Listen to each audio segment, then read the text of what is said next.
Bom dia a vocês. Só uma coisa, o Sérgio meio que apresentou, eu vou apresentar rapidamente. O Gunnar Tidström, um amigo meu sueco, que chegou agora de manhã, direto.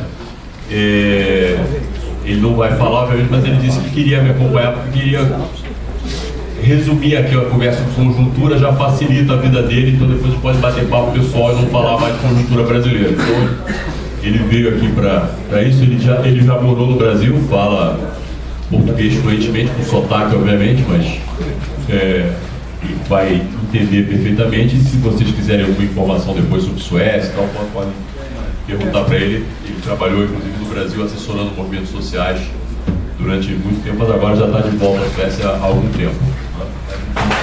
Só para apresentá-lo, não caiu de paraquedas aqui na atividade de vocês. Bom, quem acompanhou mais atentamente deve ter visto que ontem saíram finalmente os números da economia do primeiro trimestre do ano. O PIB foi divulgado ontem pelo IBGE, o PIB do primeiro trimestre. Hoje, manchete dos principais jornais dessa situação. E, na verdade, esses números que foram divulgados, eles só deixam claro uma situação que já estava percebida há algum tempo, né? Ou seja, que você entrou numa fase, né? Na verdade, do ponto de vista das expectativas, já vem se arrastando desde o final do processo eleitoral no ano passado, mas especialmente no primeiro trimestre desse ano, você entrou numa fase recessiva do país, né? O recuo trimestre a trimestre, né, comparando o primeiro trimestre desse ano com o primeiro trimestre do ano passado, ainda é pequeno, né? Você teve um recuo de 0,2%, né, trimestre a trimestre, mas se você comparar o primeiro trimestre desse ano com o primeiro trimestre do ano passado, o recuo é bem maior, né? Ou seja, você está numa trajetória de queda, e se você pega os últimos 12 meses, você teve um recuo já de 0,9%, quase 1%, o que vai jogar ainda mais para baixo as expectativas ao longo desse ano. Se falava na entrada do ano em um recuo da ordem de 1%, depois as empresas de consultoria financeira começaram a trabalhar com recuo de 1,1% a 1,5%, né? E como você já está na comparação em menos 0,9% nos últimos 4 trimestres, provavelmente você vai ficar com um recuo além do 1,5%, como, digamos, projeção, né? Porque do jeito que estão as incertezas na economia brasileira e na economia mundial, que a gente vai ver depois, qualquer avaliação para além de 6 meses, hoje é um grande chute. Ninguém sabe o que vai acontecer, tá? Então, esse é o quadro. Mas também, quando você está olhando as estatísticas de emprego e renda, você também está vendo o próprio IBGE, mas também pela metodologia da PED, do DIEESE, para as regiões metropolitanas que tem a pesquisa de emprego e desemprego, você já vinha vendo também uma aceleração da taxa de desemprego. Então, o desemprego vinha subindo, tá, pelas duas metodologias. Pela metodologia do IBGE, já agora há pouco tempo atrás saíram os números de abril, né, e também mostraram uma queda da renda, a queda nominal da renda. Se você acompanhar com o aumento que você teve da inflação, a queda é ainda maior, né? Então, esse é o quadro que está desenhado aí para os próximos meses, é o quadro dentro do qual provavelmente vai iniciar pelo menos a campanha de negociação de vocês desse ano.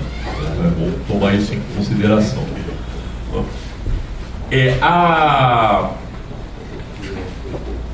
Os números que estão sendo registrados, eles não são uma novidade, quer dizer, apesar da grande imprensa estar apresentando tanto os números de emprego, quanto os números do PIB, como se fosse uma coisa surpreendente, né? Estamos aqui constatando uma queda do PIB, uma queda do emprego e da renda. Na verdade, desde no final da eleição, uma semana depois da eleição, já tinha sido anunciada uma política econômica restritiva, né? A ideia do ajuste é uma ideia que ficou forte, né? Isso, a consequência desse tipo de política é jogar o emprego, a renda e a economia para baixo. Portanto, não é uma surpresa que isso esteja acontecendo. Talvez, se a gente fosse discutir, a surpresa tenha sido até que o efeito demorou a aparecer, né? Então, só agora que a gente está tendo números de emprego, renda e PIB convergindo na mesma direção, né? Agora, que isso ia acontecer inevitavelmente com esse tipo de política, que foi contração de gastos e aumento de taxa de juros, era líquido e certo. Portanto, não existe nenhuma surpresa que isso esteja acontecendo. Na verdade, isso é uma consequência da política que foi adotada, né? Quando você olha, inclusive, os números do IBGE, você vê que, apesar dos 4 grandes componentes de demanda, né, são o setor externo, investimentos, gasto das famílias e o gasto público, todos terem recuado, o gasto das famílias e o gasto público foram os que mais recuaram, né? Ou seja, isso tem a ver exatamente com a redução da renda, a redução do emprego, das perspectivas para frente, especialmente das perspectivas de crescer a renda, né? Porque uma parte das pessoas que estava, uma parte do gasto das famílias que estava sendo garantido por crescimento da renda e por crédito. Quando você subiu a taxa de juros, você desincentivou o crédito também, e o gasto público foi cortado, é o segundo componente que mais caiu, né? Então, esses componentes de gasto estão assegurando que você vai ter um processo recessivo inevitavelmente. Isso é uma consequência da política de ajuste. Então, acho que esse é um dado para ser considerado, porque até agora o que está sendo anunciado é mais desse tipo de política. Até agora o Banco Central não sinalizou nem de perto que vai parar a política de aumento das taxas e muito menos de recuar, que é o que poderia dar algum efeito positivo. Mas se você recuasse das taxas de juros, a gente está falando das taxas básicas, porque quem teve o desprazer no período recente de ficar pendurado no cheque especial no cartão de crédito sabe que a taxa que o Banco Central anuncia como anual é mensal no caso desse tipo de crédito, né? E, do outro lado, digamos, ao ajuste de pouco mais de 40 bilhões de reais já no final do ano passado, anunciado ainda quando o ministro Manteiga não tinha saído, né? Já tinha sido anunciado o corte desse montante, do qual as 2 medidas que foram citadas, né, são parte disso, né? A mudança das regras do seguro-desemprego e de aposentadorias e pensões, né? São parte desse ajuste que já tinha sido anunciado lá no final do ano, né? Agora se soma um corte de pouco menos de 70 bilhões de reais. Esse é o tamanho dos cortes que a gente está anunciando agora. Por outro lado, a simples subida da taxa de juros sobre uma dívida pública total de 3 trilhões de reais, né? Ou se você pega e trabalha com o conceito de dívida líquida, alguma coisa da ordem de 2 trilhões de reais, mais do que compensa esses gastos, né? Ou seja, seguramente, se o objetivo anunciado do Banco Central e do Ministério da Fazenda era o quê? Reduzir a tal da relação dívida-PIB. Não foi isso que eles falaram? Como reduzir a relação dívida-PIB? Bom, como o principal componente de gasto é a remuneração dos títulos da dívida pública, e você subiu, né, a taxa de juros, portanto subiu a remuneração dos títulos da dívida pública, e do outro lado o PIB está caindo, quer dizer, o numerador está subindo e o denominador está caindo, tá? Ou seja, a relação dívida-PIB, na verdade, no final do ano vai estar maior e não menor. Ou seja, se o objetivo anunciado do governo era reduzir a relação dívida-PIB, a política já fracassou agora, já fracassou nesse momento. No final do ano, a não ser que você tenha alguma reversão de alguma dessas coisas, só pode piorar. Então é um resultado anunciado aí desse tipo de política. Só que esse quadro econômico, né, para fazer uma leitura aí do ponto de vista da economia política, ele na verdade joga os trabalhadores na defensiva. Né? Por quê? A situação da ameaça do emprego, né? Da redução da atividade, que diminui a renda dos trabalhadores também, coloca os sindicatos, os trabalhadores organizados, numa posição defensiva, né? Em relação à questão política. E a essa situação já reagiu rapidamente o setor patronal, colocando uma pauta patronal. Né? Então, você tem visivelmente uma ofensiva patronal, que é a mesma agenda desde os anos 90, não tem muita variação nesse sentido. Né? Cada vez que você entra numa situação dessa, você tem vindo com uma pauta patronal. Nos anos 90 era a questão da remuneração variável, então vários mecanismos de remuneração variável entraram na discussão de flexibilização da remuneração, de flexibilização da jornada, etc. Né? No começo do novo século, na verdade, se conseguiu barrar isso. Né? Quem acompanhou vai lembrar.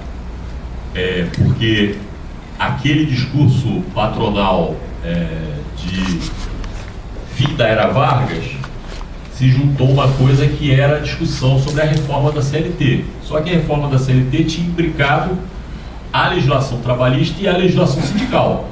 Quando você juntou essas duas coisas, você não conseguiu andar. Então foi aquela montagem ali das comissões, né, do começo do governo Lula, montou lá comissões de negociação, só que ao imbricar as duas coisas, a negociação da reforma da legislação sindical, foi a negociação da reforma da legislação trabalhista, deu um nó que não conseguiu andar. Quando a economia voltou a crescer, na verdade, os trabalhadores foram para a ofensiva, foi o momento que você começou a ter aumento da renda, né, redução do desemprego, e aí, nesses momentos, obviamente, os patrões não querem discutir, né, porque é o momento que o movimento sindical está indo para a ofensiva. Em 2008, quando veio a crise, eles recolocaram a agenda.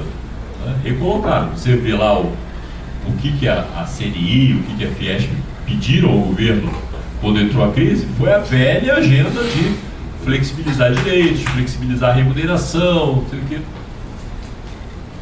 E, naquela altura, a opção do então presidente Lula foi dizer: não vamos por esse caminho, porque se a gente for por esse caminho, vai acirrar a crise, não vai reduzir a crise.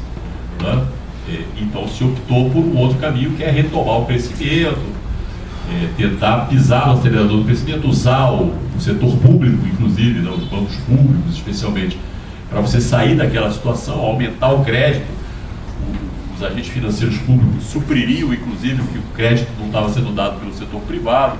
Você utilizaria as empresas públicas, inclusive a Petrobras, como elementos novos de desenvolvimento, né? Acelerava uma série de programas que já estavam engateando, né? O programa de habitação, como é que era? Minha Casa Minha Vida, isso? Nossa Casa Minha Vida. Minha Casa Minha Vida. Aceleraria os programas de infraestrutura, etc. E com esse crescimento, os programas do PAC, né? E aí você, digamos, responderia à crise com mais crescimento. O Brasil foi um país de sucesso nisso daí, foi colocado como exemplo mundial exatamente por conta disso, por ter respondido à crise não com ajuste, mas com crescimento. Agora, isso implicava em você colocar de lado essa pauta patronal, que desde o final do ano passado voltou.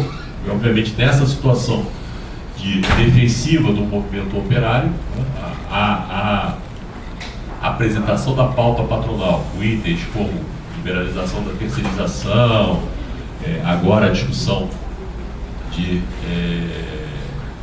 redução de jornada, né, flexibilização da jornada, mais uma vez, todos os elementos aí da pauta patronal voltam à discussão. Isso é o que está acontecendo nesse momento. Algumas coisas discutidas no nível do Congresso, outras coisas discutidas diretamente com o Executivo, e outras coisas vão aparecer nas mesas de negociação daqui para frente. Né? Os resultados dos primeiros 4 meses do ano, pelo que a gente acompanhou rapidamente, o DIEESE faz uma sistematização a cada 6 meses. Né? Então, tudo que está antes de 6 meses é parcial, mas evidentemente você começa por essa combinação entre uma inflação que sobe e a redução do poder de negociação dos sindicatos. Nas negociações você já não está repondo a inflação. Então a maior parte das negociações tem fechado acordos abaixo, né, da inflação. Esse é o quadro aí dos primeiros meses do ano, né? Como eu falei, deve ser o quadro que vai se estender nos próximos poucos meses, agora só com bola de cristal para você fazer previsão para cima de 6 meses, porque o nível de incertezas é muito grande, né? Então, eu acho que esse próximo período vai ser um período que vai combinar algumas discussões dessa pauta patronal de nível geral, né, de tentar flexibilizar direitos, com algumas medidas que os patrões vão colocar nas pautas setoriais, nas mesas de negociação, tentando obter algum tipo de flexibilização dos trabalhadores, e essas coisas vão estar articuladas. Uma articulação entre essas duas coisas, o que não é muito difícil, porque também a avaliação do Congresso é que você tem um dos congressos mais difíceis de trabalhar nos últimos tempos. A representação dos latifundiários, a representação dos empresários, cresceu muito no Congresso, né? E a ponto de que hoje o pessoal fala que você não tem partidos, então você tem bancadas, né? Bancada do boi, bancada da bala, bancada da bola, bancada do business, né? Então, várias bancadas de negócios, cada uma eleita por esses setores, né? Daí toda essa discussão em torno do financiamento público de campanha, mas abertamente eleita e que não vacila em momento nenhum explicitamente defender esses interesses. Então essas questões vão estar bastante articuladas. E isso é para agravar a incerteza num quadro internacional, né, que também é um quadro de muita turbulência, né? Pegar os europeus lá, a qualquer momento, cada mês está sendo renegociada a dívida grega, né? A qualquer momento pode ter alguma surpresa dali. Tem vários processos eleitorais em curso em que vários países procuram alternativas para além dos programas de ajuste. Isso coloca mais incerteza ainda do ponto de vista não só da Europa, mas das finanças em geral. Ou seja, hoje em dia, qualquer espirro num desses países pode, de novo, levantar esse quadro da crise financeira internacional. O Oriente Médio também não é nenhum exemplo de tranquilidade nesse momento, né? Já há algum tempo as incertezas sobem e aí isso se reflete em incertezas aí sobre o preço de uma mercadoria-chave no mercado mundial, que é o petróleo, né? Então os preços que vinham desabando até um mês atrás se estabilizaram e agora você tem até alguns pipocos, né? Algumas subidas de preço em alguns momentos, né? Que refletem um pouco essa incerteza do Oriente Médio. Então você tem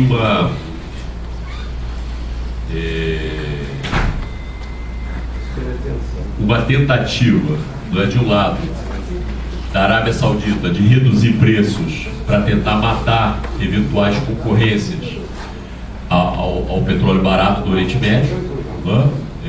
E especialmente os efeitos que isso daí tem sobre as experiências aí, a expansão dos negócios na questão do gás de xisto, né? Especialmente nos Estados Unidos.